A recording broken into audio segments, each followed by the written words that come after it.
السلام علیکم ورحمۃ اللہ وبرکاتہ۔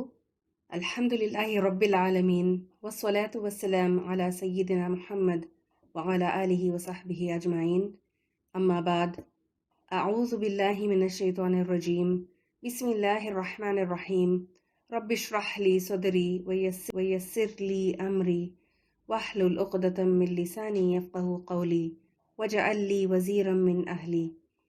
اللہم ارنا الحق حقا وارزقنا اتباعہ وارنا الباطل باطلا وارزقنا اجتنابہ، آمین یا رب العالمین۔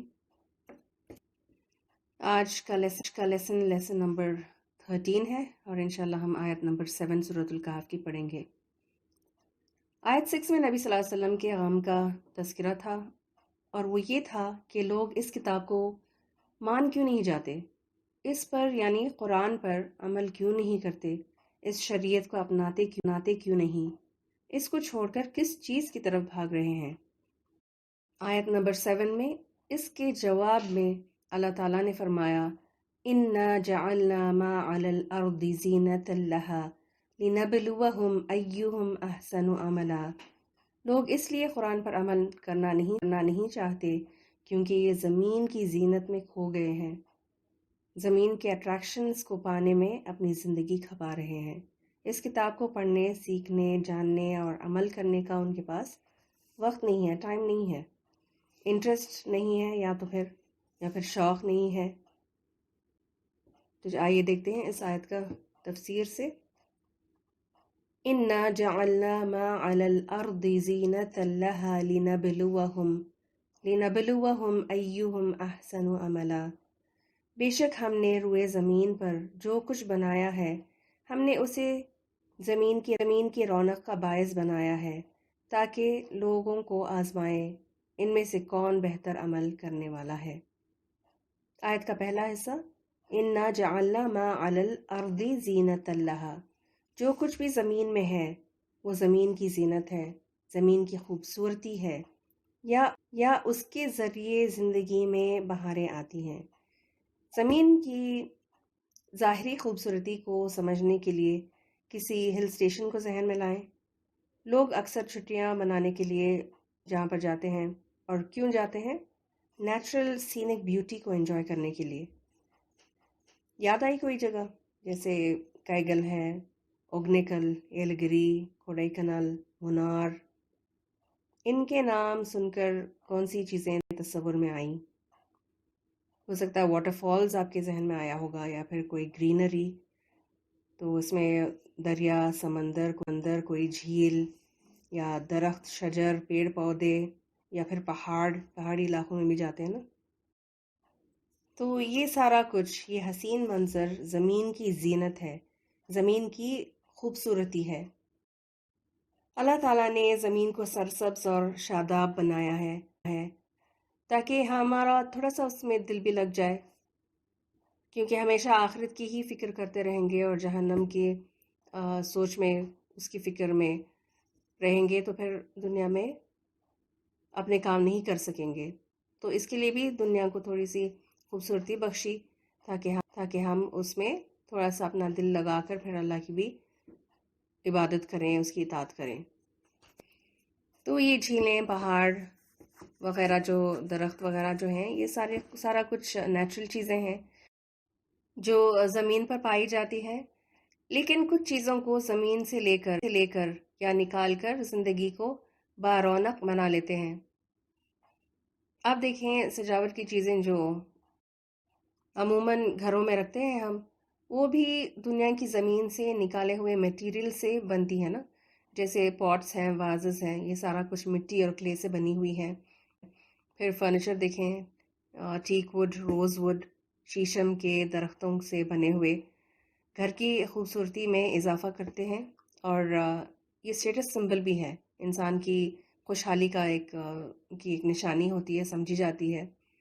پھر اسی طرح گھر کے فرش پر بچھی ہوئی جو ٹائلز ہیں یا کرسٹلز کی شو پیسز، اسٹیئر کیس کی ریلنگز وغیرہ، سب کچھ زمین میں پائے جانے والے اور سے نکال کر اس کو تراشتے ہیں، اور پھر ہم انہیں یوز کرتے ہیں اپنے گھروں میں، ہمارے گھروں کے رونق کو بڑھانے کے لیے۔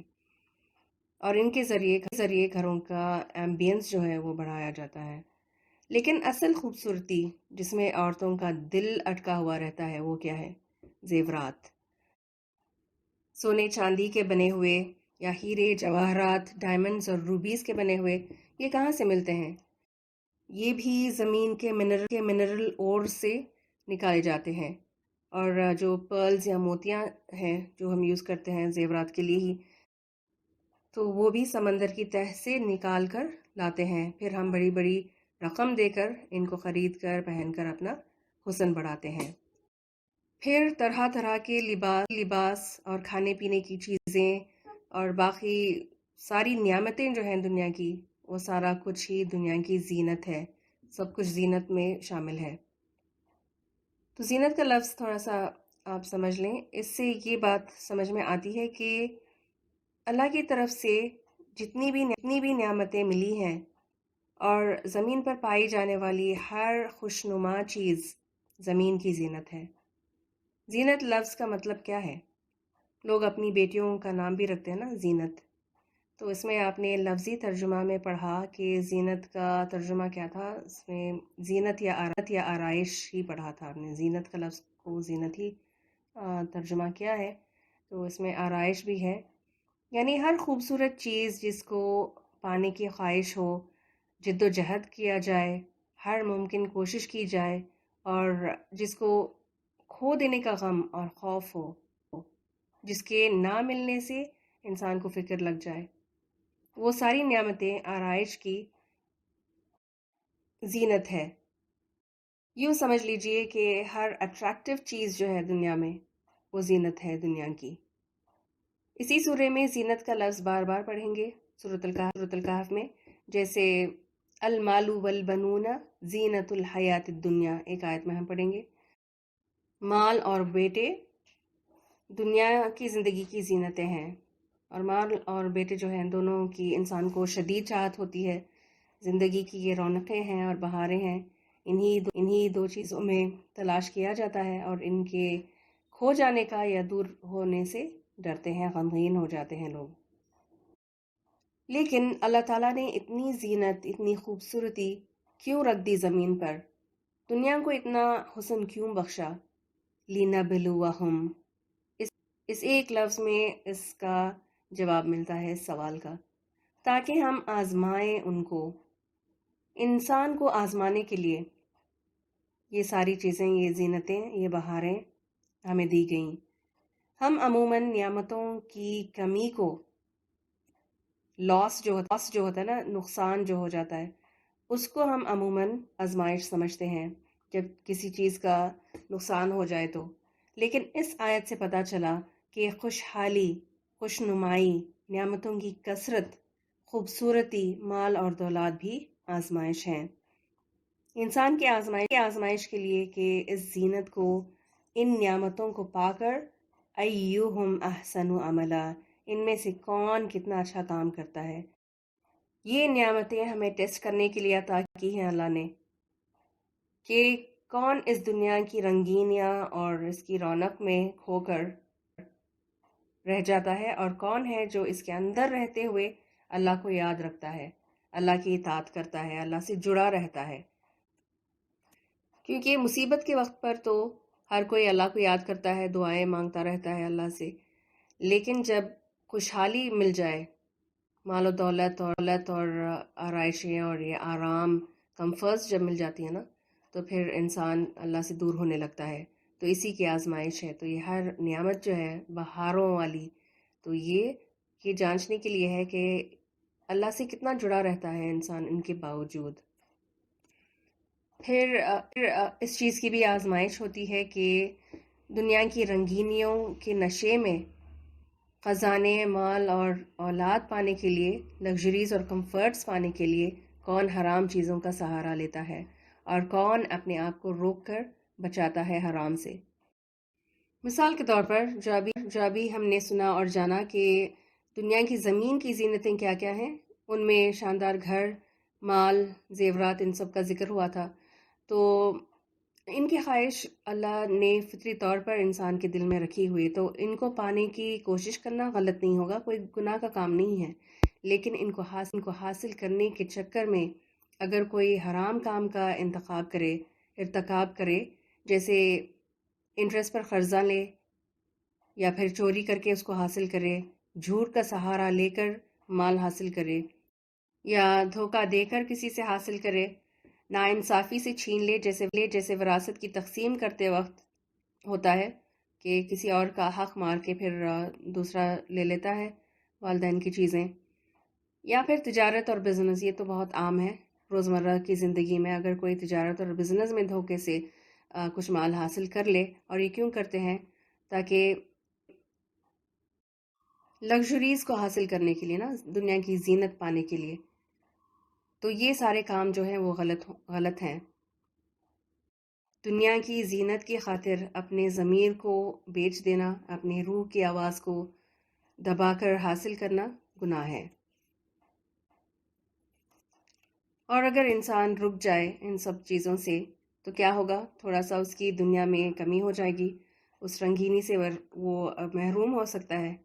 لیکن پھر بھی اگر وہ قناعت کرتا ہے، اللہ کے عطا کردہ نعمتوں پر سیٹسفائیڈ اور کنٹینٹ رہتا ہے، تو بے شک اس نے احسن عمل کیا ہے، اچھا اور نیک کام کیا ہے اللہ کی نظر میں.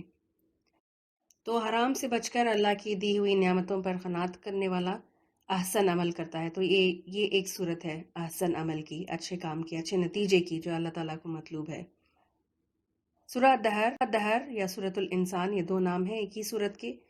تو اس میں ارشاد باری تعالی ہے، انا خلقنا الانسان من نطفۃ امشاج نبتلیہ فجعلناہ سمیعا بصیرا. بے شک ہم نے انسان کو ملے جلے نطفے سے پیدا کیا تاکہ اس کا امتحان لیں، اور اس غرض کے لیے ہم نے اسے سننے اور دیکھنے والا بنایا. انا ہدیناہ السبیل اما شاکرا و اما کفورا. ہم نے اسے راستہ دکھا دیا، کون سا؟ صحیح اور غلط کا، حرام اور حلال کا، توحید اور شرک کا. اب چاہے تو شکر گزار بنے یا ناشکری کرنے والا بنے. تو بہرحال کس چیز کی آزمائش ہے ہماری؟ کہ کون شکر گزار بنتا ہے اللہ کا اور کون ناشکری کرتا ہے اللہ کی. یہی آزمائش ہے، یہی لِنَبْلُوَهُمْ کا معنی ہے. اللہ نعمتوں کے ذریعے جانچتا ہے، دیکھتا ہے کہ کون اس کا شکر ادا کرتا ہے اور کون ناشکری کرتا ہے اللہ کی. کون ہے جو لباس، کھانے پینے کی چیزیں، رزق کی چیزیں، پھل، صحت، اولاد، پیسے کے لیے اللہ کا شکر گزار ہوتا ہے، اور کون ان کے لیے بتوں کے سامنے ماتھا ٹیکتا ہے، تعریف دوسروں کے لیے کرتا ہے. کون چادریں چڑھاتا ہے اور اللہ کی ناشکری کرنے والا ہے. یہ خوبصورت چمکتی دمکتی دنیا ہم سب کے لیے بہت بڑی آزمائش ہے، امتحان ہے. ہم جب تک دنیا میں جیتے ہیں ایک طرح سے ایگزام ہال میں ہیں، جس میں اپنے حافظے پر قناعت کر کے پیپر سالو کرنا ہوتا ہے نا. کاپی کرنے کی گنجائش نہیں ہوتی، کوئی غلط حرکت کرنے کی کوئی بھی گنجائش نہیں. لیکن دنیا کی زینتیں اتنی بڑی آزمائش ہے ہمارے لیے کہ ہم ان میں اٹریکٹ ہو کر ان میں کھو جاتے ہیں، اور پھر اچھے عمل کے لیے وقت نہیں رہتا. دنیا کے کاموں میں ایسے مصروف ہیں کہ بہذا الحدیث، اس قرآن اور شریعت کے لیے وقت نہیں. سورۃ الکہف کی اس آیت میں، آیت نمبر 7 میں، ہر جمعہ کو یاد کراتی ہے یہ آیت کہ دنیا ایک آزمائش کی جگہ ہے. دجال جب آئے گا تو دنیا کی اسی زینت سے، اسی مال و متاع کے ذریعے لوگوں پر کنٹرول کرے گا. وہ حدیث یاد ہے آپ کو کہ دجال حکم دے گا دنیا کو کہ اپنے سارے خزانے اگل دے، تو زمین اپنے سارے خزانے اگل دے گی، اور اس کا وہ حکم دے گا آسمانوں کو کہ بارش برسے، تو آسمان سے بارش برسے گی. اور جو اس پر ایمان لائے گا، یعنی اس کو خدا مان لے گا تو دجال اس کو مالدار کر دے گا، اور جو اس کو خدا نہیں مانے گا تو پھر وہ دنیا کی زینت سے محروم رہ جائے گا. تو حل کیا ہے اس چیز کا؟ ایمان کو بچانا ہے، ہر حال میں ایمان کو بچانا ہے، اور ایمان کے ساتھ اچھے عمل کرتے رہنا ہے، جو اعمال قرآن و سنت سے ثابت ہیں. ہمیں دنیا کی نعمتیں، عیش و آرام اور لگژریز حاصل کرنے کی خاطر دین کو، قرآن کی تعلیمات کو چھوڑنا نہیں ہے، چاہے کتنی بھی اٹریکٹیو لگے، چاہے جتنا بھی کھینچا چلا جائے انسان دنیا کی طرف، چاہے دل مروب ہو، ہمیں جلدی سے دنیا کو پانے کے لیے قدم آگے بڑھانا نہیں چاہیے، ہمیں احتیاط کرنا چاہیے۔ ہاں، اگر حلال ذرائع سے اللہ خود ہمیں عطا کرے تو پھر اس میں کوئی حرج نہیں کہ ہم اس کو، ان رونقوں کو اپنائیں، اور جیسے زیورات پہننا وغیرہ، یہ کوئی دینداری کے خلاف بات نہیں ہے۔ تو یہ زینتیں اختیار کرنا یہ کوئی حرام کام نہیں ہے، غلط کام نہیں، لیکن اس میں حلال طریقہ ہی اپنانا چاہیے۔ دنیا کی زینتوں میں سے مال سب سے بڑی چیز ہے، سب سے پہلا ہے۔ تو مال کی بے پناہ محبت جو ہے انسان کو گناہ کی طرف لے جاتی ہے، اور مال بہت بڑی نعمت بھی ہے ایک طرح سے، لیکن سب سے بڑی آزمائش بھی مال کی آزمائش ہی ہے۔ آیت کا آخری حصہ، ایہم احسن عملا، کون ہے جو تم میں سے سب سے اچھا عمل کرتا ہے؟ یہی جانچنے کے لیے، چیک کرنے کے لیے اللہ نعمتیں عطا کرتا ہے کہ نعمتوں کو پا کر کون اللہ کی راہ میں خرچ کرتا ہے اور کون بخیلی کرتا ہے، تکبر میں مبتلا ہو جاتا ہے، کون دکھاوے میں پڑ جاتا ہے، اور کون اللہ کی اطاعت کرتا ہے۔ آیت میں احسن عمل کی بات کی گئی۔ احسن کا مطلب کیا ہے؟ ایکسلنس کے لیول پر کام کرنا، اللہ کی نظر میں ایکسلنٹ ہونا، سب سے زیادہ حسین، سب سے زیادہ خوبصورت کام جو کرے گا نا، اور یہ احسن جو ہے یہ سپرلیٹو ڈگری ہے، جیسے گڈ، بیٹر، بیسٹ میں بیسٹ جو ہے نا پازیٹیو، کمپیریٹیو اور سپرلیٹو ڈگری میں، تو بیسٹ جو ہے وہ سپرلیٹو ڈگری ہے، اور اس میں احسن کا آپ یہ بھی ترجمہ کر سکتے ہیں، بیسٹ جو ہوگا نا، تو سب سے اچھا کام جو کرنے والا ہوگا، تو اس کی بات ہے۔ آیت میں دیکھیں اکثر عمل نہیں کہا گیا، یعنی سب سے زیادہ کام کرنے والے کی بات نہیں ہے، سب سے اچھا، سب سے ایکسلنٹ کام کرنے والی کی بات ہو رہی ہے۔ اس سے یہ پتہ چلتا ہے کہ اللہ کو کوانٹٹی نہیں، کوالٹی چاہیے۔ ایک بندہ ہے جو فجر کی نماز پڑھے، پھر اشراق بھی پڑھتا ہے، پھر چاشت کی بھی وہ پابندی کرتا ہے، پھر کچھ دیر بعد اس کو دہا پڑھنے کا بھی موقع مل جاتا ہے، اور پھر آخر میں ظہر کی نماز ادا کرتا ہے، تو پورا اس کا جو صبح کا وقت ہے دوپہر تک کا، تو وہ عبادت میں گزرا، نماز میں۔ ہاں، ہو سکتا ہے خشوع اور خضوع کے ساتھ بھی ہو، کیونکہ اس کے پاس وقت تھا اس چیز کے لیے، فری ٹائم تھا، تو اس نے اس کا بالکل صحیح استعمال کیا، بہت ہی بہترین اس کا استعمال کیا ہے۔ اور دوسری طرف ہو سکتا ہے کہ کوئی اگر صرف فجر کی نماز پڑھے اور ظہر کی نماز پڑھے، اور پھر اس کے درمیان میں اس کو کسی بھی نماز کا موقع نہیں ملا پڑھنے کے لیے، لیکن یہ دو نمازیں وہ ادا کرے، جیسے فجر کی دو سنتے ہیں نا، فجر کی فرض سے پہلے جو دو سنتے ہیں، اگر وہ اس کو ریگولرلی پڑھتا رہے، اور پھر صرف فرض پہ اس کا ہو جائے، کوئی زیادہ نفل نماز اس کو پڑھنے کا موقع نہ ملے، کیونکہ گھر کے کام ہیں، بچوں کو سنبھالنا وغیرہ جیسے لیڈیز کے ساتھ ہوتا ہے، تو اس کی یہ 2 رکعتیں فجر کی سنت کی پہلے والے کی نمازوں پر بھاری ہو سکتی ہیں، ثواب اس کو زیادہ مل سکتا ہے، یا پھر دونوں کا ثواب برابر ہوگا۔ کیوں؟ اس لیے کہ ایک نے بہت ہی آسانی کے ساتھ اس عمل کو کیا، اور دوسرا جو ہے بہت ہی مشقت کے ساتھ بہت ہی جد و جہد کر کے اس کو وقت نکالنا پڑا اس چیز کے لیے، تو پھر اس کا ہو سکتا ہے ثواب زیادہ ہو، یا پھر اسی کے برابر بھی ہو سکتا ہے۔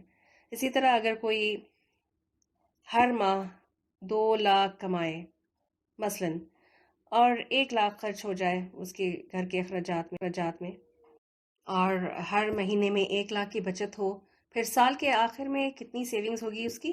12 لاکھ۔ اس میں سے اگر وہ 1 یا 2 لاکھ زکوٰۃ اور صدقے میں خرچ کر دے تو اس کو بہت اجر و ثواب ملے گا، اس میں کوئی شک نہیں۔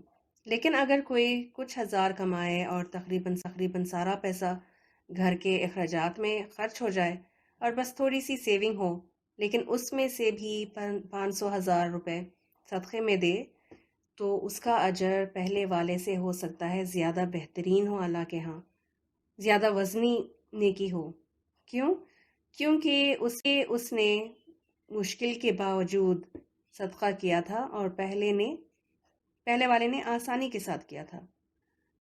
تو اللہ تعالیٰ کام کی کوالٹی کو دیکھتا ہے، کوالٹی آف ورک جو ہے نا وہ معنی رکھتا ہے۔ اور دیکھتا ہے کہ کون کس جذبے سے کتنی مشکلات کا سامنا کرتے ہوئے نیکی کرتا ہے، اور اس کی قدردانی زیادہ ہوتی ہے۔ جو زیادہ نیکی کرے لیکن یا تو آسانی کے ساتھ کرے یا بغیر خلوص کے یا پھر دکھاوے کے ساتھ کر دے، تو پھر وہ کثرت کی وجہ سے وہ زیادہ اچھا عمل نہیں ہوگا۔ تو بہترین عمل جو ہے احسن عملہ کوالٹی آف ورک کی وجہ سے ہوگا، کوانٹٹی سے نہیں، کثرت سے نہیں، ایکسلنس کے لیول پر جانچا جائے گا۔ چلیں، تو یہ تھی آیت نمبر 7 کی تفسیر۔ آج کا سیشن یہاں ختم کرتے ہیں۔ اللہ تعالیٰ سے دعا ہے کہ وہ ہمارے لیے ڈھیروں آسانیاں کرے اور احسن عمل کرنے والا بنائے۔ بارک اللہ لی ولکم فی القرآن الکریم ونفعنی وإیاکم بالآیات وذکر الحکیم، وآخر دعوانا ان الحمد للہ رب العالمین۔ سبحانک اللہم وبحمدک، نشہد ان لا الہ الا انت، نستغفرک ونتوب الیک۔ السلام علیکم ورحمۃ اللہ وبرکاتہ۔